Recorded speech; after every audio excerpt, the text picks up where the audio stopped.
करोड़ों लोगों के दिलों पर राज करने वाले अभिनेता सलमान खान को सभी आरोपों से बरी कर दिया। आइए जानते हैं क्या है सलमान खान से बरी होने की वजह।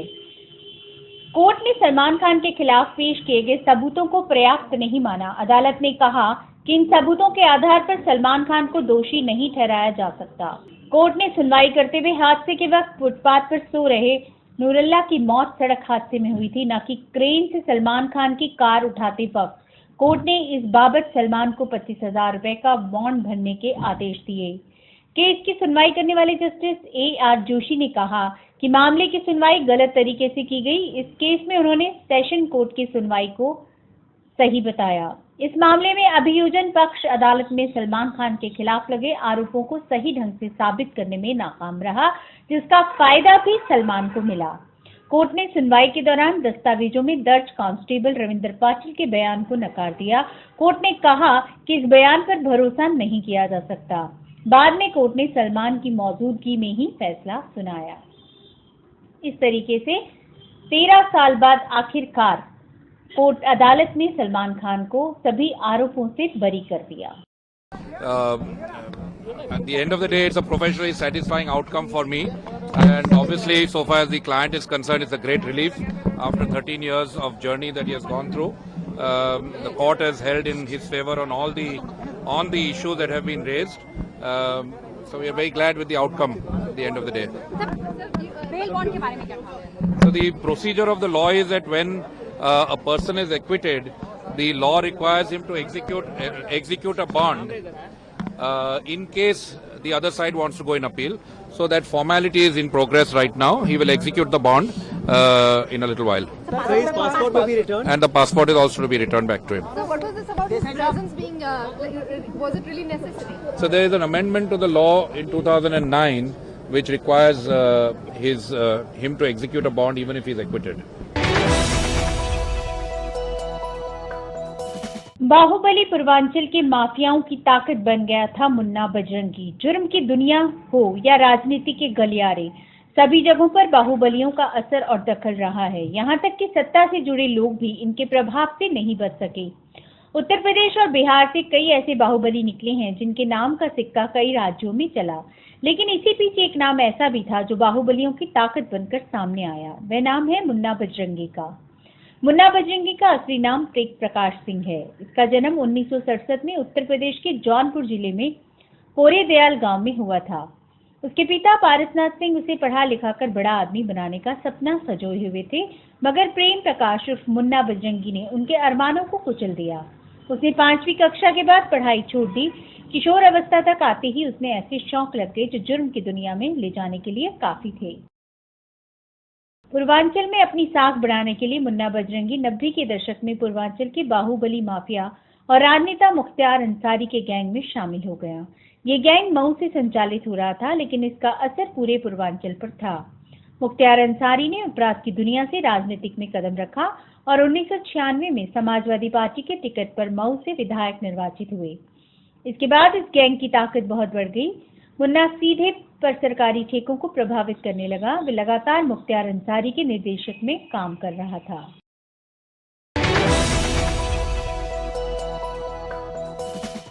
नेपाल सीमा पर 14 किलोमीटर लंबा जाम। भारत सरकार लगातार कुछ ज्यादा जोर देकर कह रही है कि उसकी तरफ से कोई नाकामबंदी नहीं है, फिर भी नेपाल में कुकिंग गैस, पेट्रोल और दवाओं समेत रोजमर्रा की चीजों के लिए त्राही त्राही है।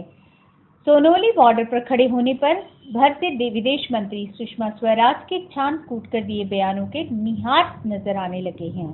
दरअसल ये नियंत्रित नाकाबंदी है जिसका रिमोट कंट्रोल ऊपर किसी अज्ञात हाथ में है। यहाँ जमीन पर इसके नाम पर बहुत से खेल चल रहे हैं। विदेश मंत्री ने संसद में कहा था कि भारत की ओर से जाने वाले ट्रकों को खुद नेपाल के मधेसी आंदोलनकारियों ने रोक रखा है। सोनोली सीमा पर कोई आंदोलन नहीं, फिर भी 2-3 दिनों में एक बार निर्धारित संख्या में ही ट्रक जाने दिए जाते हैं। इनकी 14 किलोमीटर लंबी कतार नौतनवा से काफी आगे तक है, जबकि बसों और दूसरे वाहनों के आने जाने पर कोई रोक नहीं। तो ट्रकों पर ही पाबंदी क्यों? सिर्फ यही एक सवाल नहीं, हर सवाल के जवाब में कस्टम और सशस्त्र सुरक्षा बल के अफसर कहते हैं कि सब ऊपर के आदेश पर किया जा रहा है। ऊपर किसके आदेश से है? ये पूछने पर वे हंसते हैं, जिसका मतलब है क्या आप वाकई इतने भोले हैं कि जिसे नेपाल का 5 साल का बच्चा तक कोस रहा है उसे आप नहीं जानते। उस बार नेपाल में आकर यही सवाल पूछें तो चौंकाने वाला सवाल सुनाई देता है, कैसे पड़ोसी हैं आप जिसे ये भी नहीं पता कि ये क्यों हो रहा है। पेट्रोल डीजल की कीमतें आने वाले समय में फिर से कम हो सकती है। दरअसल पेट्रोलियम एवं प्राकृतिक गैस मंत्रालय के आधिकारिक आंकड़ों के मुताबिक इंडियन बास्केट के कच्चे तेल की कीमत हाल में $1.61 प्रति लीटर गिरकर $38.61 प्रति बैरल पर आ गई है, जो कि बीते 7 साल का न्यूनतम स्तर है। अंतर्राष्ट्रीय स्तर पर कच्चे तेल की कीमत घटने से अर्थव्यवस्था को तो फायदा पहुंचेगा ही, सरकार के सब्सिडी बिल में भी कमी आएगी। इसके साथ ही एक बार फिर से पेट्रोल, डीजल और एलपीजी की कीमतों में कटौती के आसार बन गए हैं। संसद में हंगामे पर प्रधानमंत्री मोदी का बयान, जरूरी बिल अटकाकर गरीबों का हक मारा जा रहा है। संसद में लगातार जारी हंगामे को लेकर प्रधानमंत्री नरेंद्र मोदी ने विपक्ष पर कड़ा हमला बोला है। प्रधानमंत्री ने कहा है कि संसद नहीं चलने से गरीबों का हक मारा जा रहा है। संसद में गतिरोध पर उन्होंने कहा कि न केवल जीएसटी जैसे अहम विधेयक बल्कि गरीबों का बोनस बिल भी हंगामे के कारण संसद में फंसा हुआ है। हरियाणा में सिर्फ साक्षर लोग ही लड़ पाएंगे पंचायत चुनाव, सुप्रीम कोर्ट ने सुनाया फैसला। सुप्रीम कोर्ट हरियाणा पंचायत चुनाव को दायर याचिका पर फैसला सुनाते हुए पंचायती राज एक्ट के नए संशोधन को सही ठहराया है। राज्य सरकार की ओर से बनाए गए नियमों के मुताबिक सामान्य वर्ग के लिए 10वीं पास, अनुसूचित जाति व महिला के लिए 8वीं पास और अनुसूचित जनजाति के उम्मीदवारों को 5वीं पास होना जरूरी है। सरकार की ओर से बनाए गए नियमों के खिलाफ सुप्रीम कोर्ट में याचिका दायर की गई थी, जिसके बाद संशोधन पर सुप्रीम कोर्ट ने 15 सितंबर को अंतरिम रोक लगा दी थी। सरकार ने शैक्षिक योग्यता के अलावा बिजली बिल का बकाया न होने और किसी केस में दोषी करार न होने के साथ घर में टॉयलेट होने की शर्त भी रखी थी। सरकार ने याचिकाकर्ता का जो पिटीशन था, रिट पिटीशन, उसको डिसमिस कर दिया है। सरकार ने जो भी सुधार लाया था पंचायती राज एक्ट में उसको वैलिड करार दिया है। जो भी क्वालिफिकेशंस, जो भी उसमें चाहे वो शिक्षा का क्वालिफिकेशन था या जो जिन्होंने लोन ले रखा है बहुत सारे एजेंसी से उनका उन्होंने भुगतान नहीं किया है, या शौचालय का भी उसमें कंडीशन था, ये बहुत सारी चीज़ें हैं जो सरकार ने जनहित में लाया था और इनको इन्होंने चैलेंज किया था। सारे तथ्यों पर ध्यान देने के बाद काफ़ी सुनवाई हुई, 15-20 दिन सुनवाई हुई थी लगातार। उसके बाद कोर्ट ने जो है फैसला दिया है कि इच्छुक हैं पंचायती राज संस्थानों के उन लोगों को कम से कम 5वीं पास, 8वीं पास या 10वीं पास होना चाहिए। 10वीं पास सामान्य कैटेगरी के लोगों के लिए था, 8वीं पास जो है वो बैकवर्ड क्लासेस के लिए था और 5वीं पास जो है वो शेड्यूल कास्ट के लिए है। तो जो एजुकेशन की जितने की जो भी कंडीशंस हरियाणा सरकार ने इनकॉर्पोरेट की थी उसके पीछे मंशा यही थी कि हरियाणा में 57% आज के दिन लिटरेसी रेट है। तो ऐसा नहीं है कि हरियाणा में शिक्षित लोग जो योग्य हो सकते हैं चुनाव के लिए उनकी कोई कमी है, और उसी बात को ध्यान में रखते हुए सरकार ने इन नियमों में संशोधन किया था और ये कंडीशन लगाई थी कि जो लोग शिक्षित होंगे वो ही पंचायती राज संस्थानों में चुनाव लड़ने के योग्य करार होंगे, और उस कंडीशन को सुप्रीम कोर्ट ने मान लिया है। इसका तो फैसला करना चाहिए। मेरा तो जो है मानना ये है कि ये एक बहुत अच्छी शुरुआत है और इसका अनुसरण राजस्थान में भी हो रहा है, इसका अनुसरण बाकी राज्यों में भी होगा। 43% लोग नहीं लड़ पाएंगे चुनाव। सरकार की ओर से पेश हुई अटॉर्नी जनरल मुकुल रोहतगी ने कोर्ट में बताया कि नए नियमों के मुताबिक 43% लोग चुनाव नहीं लड़ पाएंगे। साथ ही कोर्ट ने ये भी बताया कि राज्य के 84% घरों में टॉयलेट है और 20,000 स्कूल हैं। याचिकाकर्ता ने सरकार ने आंकड़े को गलत बताते हुए कहा कि सही आंकड़ा 43% न होकर 64% है। अगर इसमें दलित महिलाओं को शामिल किया जाए तो आंकड़ा 83% तक पहुंच जाएगा।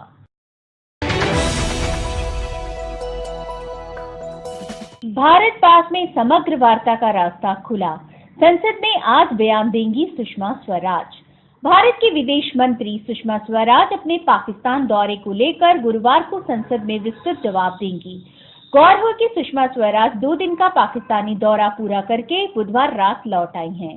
भारत पाक के संबंधों को लेकर इस्लामाबाद में जो भी बातचीत हुई और वार्ता शुरू करने के फैसले के पीछे की वजह क्या रही, इन दोनों ही मुद्दों पर सुषमा स्वराज आज संसद में दोपहर 12 बजे बयान देंगी। ये विशेष विमान से बुधवार रात 11:30 बजे दिल्ली पहुंची। दोनों देशों ने समग्र वार्ता प्रारंभ करने का फैसला ले लिया है। मैं बता रही मुझे पूरा कर लेने दीजिए, मैं बता रही हूँ। जो डायलॉग कॉम्पोजिट डायलॉग के नाम पे चल रहा था, बाद में रिज्यूम्ड डायलॉग के नाम पर चला, हमने तय किया है कि हम नए सिरे से उसको कॉम्प्रिहेंसिव बायलैटरल डायलॉग कहेंगे। कॉम्प्रिहेंसिव बायलैटरल डायलॉग में वो सभी पिलर्स होंगे जो कॉम्पोजिट डायलॉग में थे, पर उसके अलावा भी कुछ और चीजें जोड़ी जा सकती हैं। इस कॉम्प्रिहेंसिव बायलैटरल डायलॉग को आगे कैसे बढ़ाया जाए, इसके लिए दोनों देशों के फॉरेन सेक्रेटरीज को हमने कहा है कि वो बैठ करके शेड्यूल भी इसका तय कर लें और मोडालिटीज भी। शेड्यूल यानी कब कब किस किस पिलर की मीटिंग होगी, और मोडालिटीज यानी कौन कौन सेक्रेटरी या किस लेवल पर ये डायलॉग होगा। लेकिन जो सबसे बड़ी चीज है कि जो कॉम्पोजिट डायलॉग और बाद में रिज्यूम डायलॉग के नाम से चीज रुकी पड़ी थी, वो बैंकॉक में हमारे एनएसएस की मीटिंग के बाद, और वो एनएसएस की मीटिंग की टॉक्स, वहां की वार्ता सफल होने के बाद आज जो हम लोगों की मुलाकात हुई, उसमें हमने ये तय किया कि भारत और पाकिस्तान आपस में समग्र वार्ता करेंगे। हम एक बहुत छोटा सा एक जॉइंट स्टेटमेंट आपको दे रहे हैं, उसमें कुछ डिटेल्स हैं जो आपको मिल जाएंगी। मैं चूंकि संसद में कहकर आई हूं कि कल वहां बयान दूंगी, तो इसलिए उस मर्यादा को रखते हुए इससे ज्यादा मैं और कुछ नहीं कहना चाहूंगी। लेकिन ये खबर हम लोगों को जॉइंट स्टेटमेंट के माध्यम से आपको देनी ही थी, तो मुझे लगा कि इतना मैं स्वयं बता दूं कि भारत और पाकिस्तान समग्र वार्ता के लिए तैयार हो गए। अब सभी की निगाहें इस बात पर टिकी हैं कि सुषमा संसद में क्या बयान देती हैं और पाकिस्तान पर भारत कितना भरोसा कर सकता है। भारत पाक संबंधों के बारे में पूछे जाने पर उन्होंने कहा कि राष्ट्रीय सुरक्षा सलाहकार स्तर की बातचीत रचनात्मक रूप से हुई और यही एक बड़ा बदलाव है। भारत और पाकिस्तान समय रूप से आगे भी बातचीत जारी रखने पर सहमति बनी रहेगी। उन्होंने कहा कि पाकिस्तानी पक्ष ने दिखाया कि वह मुंबई हमले की सुनवाई को लेकर भारत की चिंताओं को समझते हैं। पाकिस्तान ने न्यायिक प्रक्रिया तेज करने के लिए कदम उठाने का भरोसा दिया। सुषमा और अजीज की बैठक के बारे में सूत्रों ने कहा कि मुंबई हमले की सुनवाई पर कुछ समय दिया जाएगा। ट्रेन में स्लीपर क्लास और सामान्य डब्बे में रेल यात्रा के दौरान यात्रियों को अब घर से चादर, तकिया और कंबल ले जाने की जरूरत नहीं। यात्री मामूली शुल्क चुकाकर स्टेशन से ही यात्रा के लिए वस्तुएं हासिल कर सकते हैं। IRCTC ने ये सुविधा शुरू की है। यात्रा के बाद आप इन वस्तुओं को अपने साथ भी ले जा सकते हैं। स्लीपर क्लास के लोगों को भी घर से कंबल और बेडशीट लाने की जरूरत नहीं है। यात्री 140 रुपए का भुगतान करके 2 बेडशीट तथा 1 तकिया तथा 110 रुपए का भुगतान करके 1 कंबल ले सकते हैं। इन दोनों को अगर एक साथ लेना हो तो 250 रुपए का भुगतान करना होगा। इस स्कीम का फायदा AC यात्री भी ले सकते हैं। अभी ये योजना 4 स्टेशनों पर शुरू की जाएगी, बाद में इसे पूरी तरह से लागू किया जाएगा। इनमें नई दिल्ली स्टेशन, हजरत नियामुद्दीन स्टेशन, छत्रपति शिवाजी टर्मिनल, मुंबई और BCT मुंबई सेंट्रल शामिल है। IRCTC की ओर से शुरू गई इन सुविधाओं को यात्री स्टेशन पर स्थित IRCTC के फूड प्लाजा से या फिर ऑनलाइन से भी प्राप्त कर सकते हैं। 2 दिन में भारत से मंजूरी नहीं मिली तो क्रिकेट सीरीज रद्द। PCB। भारत और पाकिस्तान के बीच प्रस्तावित क्रिकेट श्रृंखला के लिए अब समय कम बचा है और PCB ने कहा है कि यदि भारत सरकार अगले 2 दिन में इसे मंजूरी नहीं देती तो इसे रद्द कर दिया जाएगा। पाकिस्तान क्रिकेट बोर्ड के अध्यक्ष शहरयार खान ने कहा कि PCB 1-2 दिन इंतजार करेगी, जिसके बाद श्रृंखला रद्द कर दी जाएगी। दोनों टीमों के बीच सीमित ओवरों की छोटी श्रृंखला इस महीने श्रीलंका में प्रस्तावित है।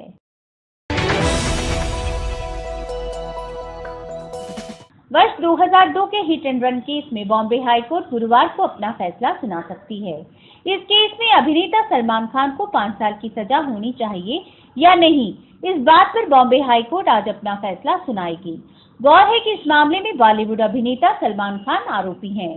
इस बीच बॉम्बे हाईकोर्ट ने आदेश दिया है कि सलमान खान की कोर्ट में मौजूदगी जरूरी है। कोर्ट ने कहा है कि सलमान को कोर्ट में आना होगा, लेकिन सलमान के वकील कहां हैं कि सलमान की मौजूदगी के लिए सुरक्षा जरूरी है। इससे पहले हाईकोर्ट ने कहा है कि सलमान के दिवंगत बॉडीगार्ड रविंदर पाटिल का बतौर गवाह दिया गया बयान पूरी तरह विश्वसनीय नहीं है। इससे पहले सलमान खान से जुड़े 2002 के हिट एंड रन मामले में फैसला लिखवाते हुए मुंबई उच्च न्यायालय ने बुधवार को कहा था कि अभियोजना पक्ष ये बात साबित करने में नाकाम रहा है कि जब दुर्घटना घटी तब सलमान ने शराब पी रखी थी और टोयोटा लैंड क्रूजर गाड़ी चला रहे थे। सलमान की अपील पर फैसला लिखवाने की प्रक्रिया गुरुवार को समाप्त हो सकती है।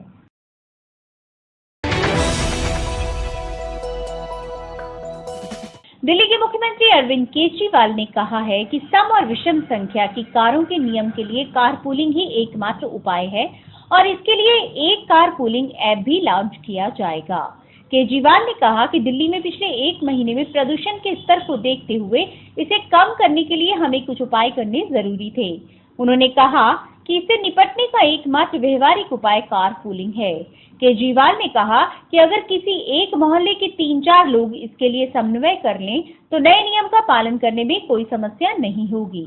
मेरे मंत्री और सरकारी अधिकारियों समेत हम सब भी इस नियम का पालन करेंगे। केजरीवाल ने कहा कि हम सभी कारपूलिंग करेंगे, ये सबसे ज्यादा व्यवहारिक है। केजरीवाल ने ये भी कहा कि ये उम्मीद न करें कि 15 दिनों में ही सार्वजनिक परिवहन में सुधार हो जाएगा। हम 4000 से 5000 बसें लाने और मेट्रो की क्षमता को 15 से 20% बढ़ाने की कोशिश कर रहे हैं। मुख्यमंत्री ने ये भी कहा कि ये नियम अभी 15 दिनों के लिए परीक्षण के तौर पर लागू किया जा रहा है। ऐसा लोगों और उनके बेहतर स्वास्थ्य के लिए किया जा रहा है। इससे पहले केजरीवाल ने कहा था कि रोगियों को ले जा रही कारों और अकेली महिला कार चालकों को सम विषम कार संख्याओं वाले नियमों से मुक्त रखा जाएगा। जनवरी से 15 जनवरी तक पहले चरण में जो चलाया जाएगा, तो हम लोगों ने गृह मंत्री जी को अभी तक जो सोचा गया है वो सारी बातें उनको बताई, उनको अवगत कराया और बहुत ही पॉजिटिव रिस्पांस था राजनाथ सिंह जी का। उसके लिए हम बहुत बहुत शुक्रगुजार हैं। उन्होंने कहा कि पूरी तरह से केंद्र सरकार और दिल्ली पुलिस इसमें सपोर्ट करेंगे। उनके कुछ कंसर्न्स थे जिसके ऊपर अभी हमने कहा कि सोचा जा रहा है। जैसे अगर कोई पेशेंट किसी गाड़ी में है तो उनको एग्जेम्प्ट किया जाएगा। कोई सिंगल महिला अगर गाड़ी चला रही है उसकी सेफ्टी का किस तरह से ध्यान रखना है, उनको भी एग्जेम्प्ट किया जा सकता है। और इस तरह से और भी उन्होंने कई सारे इश्यूज, इमरजेंसी अगर आ जाती है, उन्होंने कुछ इश्यूज को फ्लैग किया जिसको हमने कहा कि सॉर्ट आउट करेंगे और जो भी खाका है एक बार उनसे चर्चा करेंगे दोबारा। तो उसके ऊपर उनका बहुत पॉजिटिव रिस्पॉन्स था। ओबामा ने देशवासियों से कहा कि पक्षपात के हर स्वरूप को करें खारिज। राष्ट्रपति पद के रिपब्लिकन उम्मीदवार के प्रमुख दावेदार डोनाल्ड ट्रंप द्वारा मुस्लिमों के खिलाफ दिए गए बयान को अप्रत्यक्ष तौर पर निशाने पर लेते हुए अमेरिकी राष्ट्रपति बराक ओबामा ने देशवासियों से अपील की है कि वे पक्षपात को इसके हर स्वरूप में खारिज करें। दास्तां के अंत को रेखांकित करते हुए ओबामा ने कल कैपिटल में कहा कि अपने समुदाय, न्याय व्यवस्था या किसी नौकरी के साक्षात्कार में खुद के साथ समानता का व्यवहार होने पर संशय जाहिर करने वाले लोगों को यदि हम जवाब दे पाने में विफल रहते हैं तो हम एक बार फिर अपने आप को बंधनों से जकड़ रहे हैं।